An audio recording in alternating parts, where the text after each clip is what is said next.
हम लोग भी बोलते हैं, तो बोलने का मकसद क्या होता है? बोलने का मकसद एक ही होता है कि मेरे मन में जो भाव हैं, जो विचार हैं, वह दूसरों के सामने हू बहू एज इट इज पहुंच जाए और वह मुझे उसका सही उत्तर दे।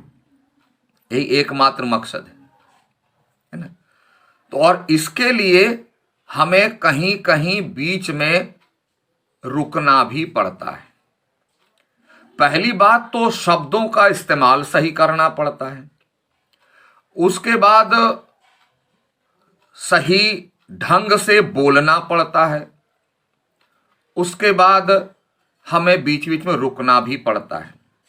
आप देख रहे होंगे कि मैं जब बात कर रहा हूं आपसे तो कहीं ज्यादा रुकता हूं, कहीं कम रुकता हूं। ऐसा नहीं कि एकदम कालका मेल की तरह दिल्ली से खोले तो सीधे हावड़ा में रुकेंगे 120 की स्पीड में।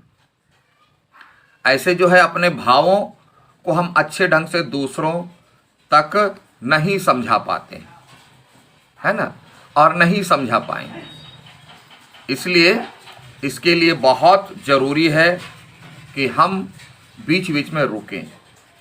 तो बोलते समय हम जो रुकते हैं, जितना रुकते हैं, उसी को अगर हम लिखते समय उपयोग करें तो थोड़ी कठिनाई होगी।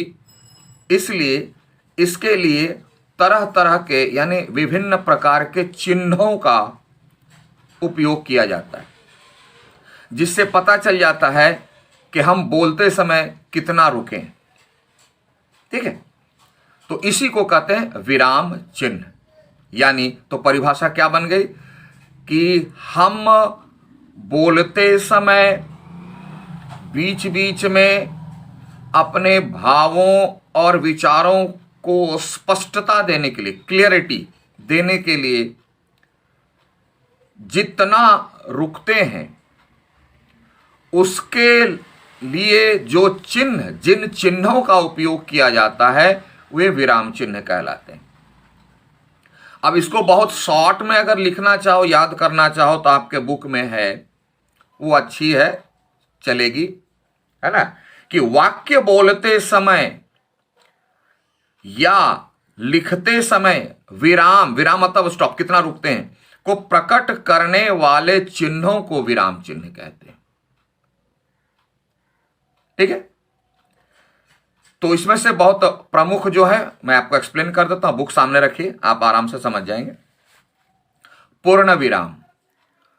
पूर्ण विराम का मतलब होता है फुल स्टॉप इन इंग्लिश। यानी आप वाक्य की जब परिभाषा पढ़े होइएगा तो वहां एक बात साफ है कि वाक्य जो है एक कंप्लीट अर्थ देता है, पूर्ण अर्थ देता है। जहां पूर्ण अर्थ हुआ वहीं पर पूर्ण विराम लगेगा। अर्थ पूर्ण हो गया, विराम भी पूर्ण लग गया, और इसे एक पाई के रूप में दिखाया गया, जो आप देख रहे हैं चिन्ह विद इन ब्रैकेट जो दिया हुआ है। ठीक है, जब तक वाक्य का अर्थ पूर्ण नहीं होता है तब तक जो है पूर्ण विराम का चिन्ह नहीं लगाया जाता है। स्पष्ट है? जैसे देखो उदाहरण, आज ठंडी हवा चल रही है, या मेरी पुस्तक है। वाक्य का अर्थ पूर्ण हो चुका है, इसलिए यहां पूर्ण विराम लगा। पूर्ण का मतलब होता है फुल, कंप्लीट। आइए दूसरे पर, अल्प विराम। अल्प शब्द का अर्थ ही होता है कम, थोड़ी देर के लिए रुकना। विराम मतलब रुकना, अल्प का मतलब कम, तो थोड़ी देर के लिए रुकना।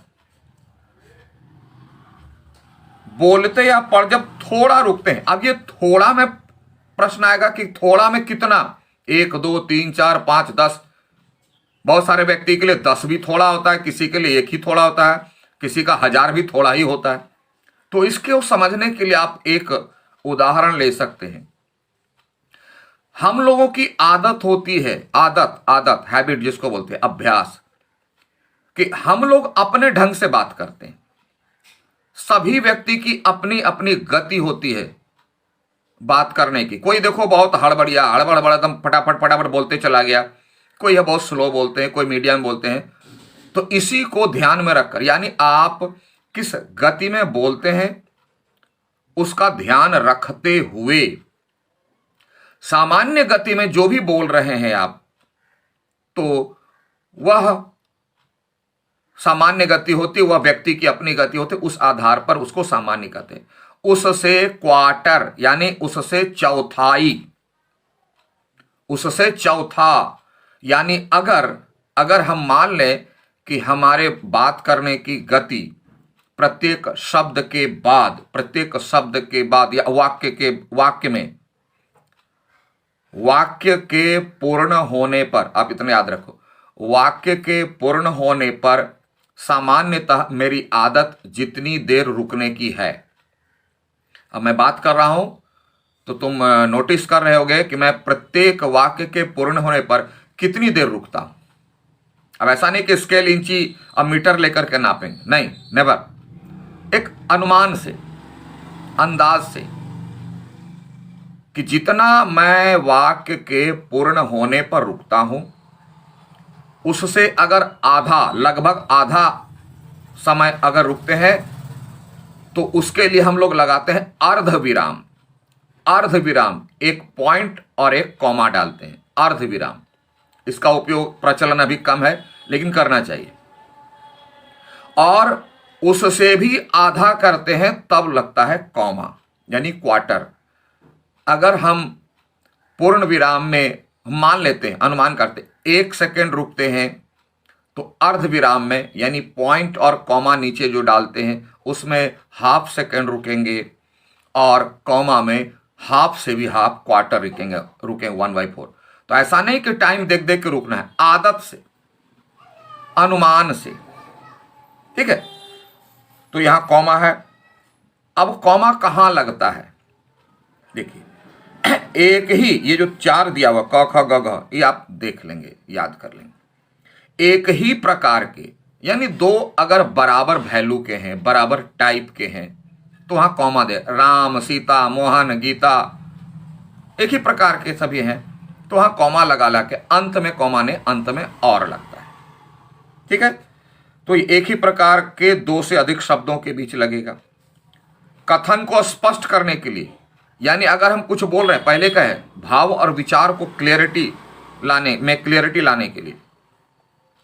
मां ने बताया, तो क्या बताया भाई, तो उसके लिए नीचे कॉमा, और उसके बाद किसी के कथन को अगर कोई कहता है कोई बात, तो उसको एज इट इज रखने के लिए हम डबल इन्वर्टेड कॉमा का उपयोग करते हैं, जिसको हिंदी में कहते हैं दोहरा उद्धरण चिन्ह, ठीक है।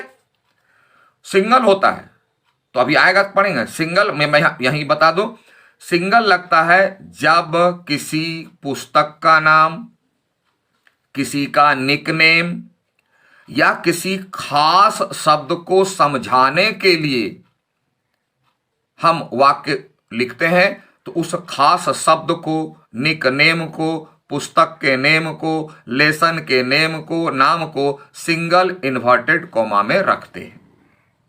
और अगर किसी की बात को कहनी है एज इट इज, जैसे वो कहा एकदम कॉपी, ट्रू कॉपी, तो उनकी बात को डबल इन्वर्टेड कॉमा यानी दोहरा उद्धरण चिन्ह के बीच रखते हैं, ठीक है। तो यहां वही देखो, प्रतिदिन व्यायाम करना चाहिए। कौन, मां ने बताया, तो मां की बात को कॉपी कर करके उसको डबल इन्वर्टेड कॉमा में डाल दिया।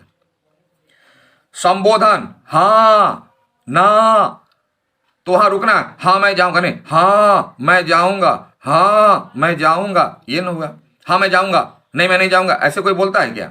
अगर आप बोलता है तो उसका भाव स्पष्ट नहीं होता है, तो वहां लगेगा समुच्चय बोधक। समुच्चय बोधक मतलब, समुच्चय का मतलब होता है ग्रुप, मोर देन वन, या सेंटेंस अगर हो, मोर देन वन सेंटेंस हो, कंप्लीट होगा लास्ट में, लेकिन उसके बीच भी 2 टुकड़ों में सेंटेंस होता है। एक होता है प्रधान वाक्य और दूसरा होता है सहायक, होता है गौण, जो भी नाम दे दो, असिस्ट करने वाला।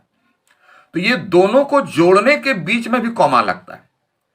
जैसे निखिल बीमार है इसलिए विद्यालय नहीं आया, अगर हम ऐसा लगता है निखिल बीमार है इसलिए नहीं आया, तो देखो कैसा लगता है, एकदम थ्रू पास रेलगाड़ी, है ना। निखिल बीमार है इसलिए विद्यालय नहीं आया, ऐसा नहीं बोलते।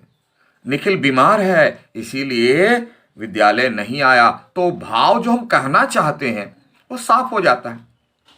तो विराम चिन्ह का प्रमुख कार्य है कि बोलते समय जो हम रुकते हैं भाव और विचार को स्पष्ट करने के लिए, तो लिखते समय इस विराम को जो चिन्ह देते हैं, जिन चिन्हों के द्वारा प्रकट किया जाता है, उसे विराम चिन्ह कहते हैं। ठीक है, तो विराम, पूर्ण विराम देखे, अल्प विराम देखे, और इसी बीच में एकहरा उद्धरण चिन्ह जो आपको नंबर 6 में दिया हुआ है, डबल वाला, वो भी देख लिए, 6 को भी देखे। और सिंगल कहाँ लगता है वो भी देखे, जैसा आपको बताया था मैंने पहले ही क्लास में कि उत्तर कैसे लिखेंगे। तो लेसन का नाम, बुक का नाम सिंगल इन्वर्टेड कॉमा में लाता है। आप लोग डबल लिख देते हो, डबल नहीं होगा क्योंकि बुक का नाम है, लेसन का नाम है। डबल कहाँ लगता है? डबल एक ही जगह लगता है। किसी के स्पीच को as it is copy paste करके रखते हैं तो उसके दोनों किनारे डबल लगता है और कहीं नहीं लगता है।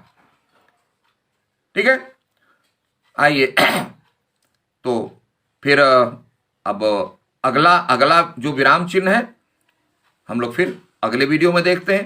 तब तक thank you, have a nice day.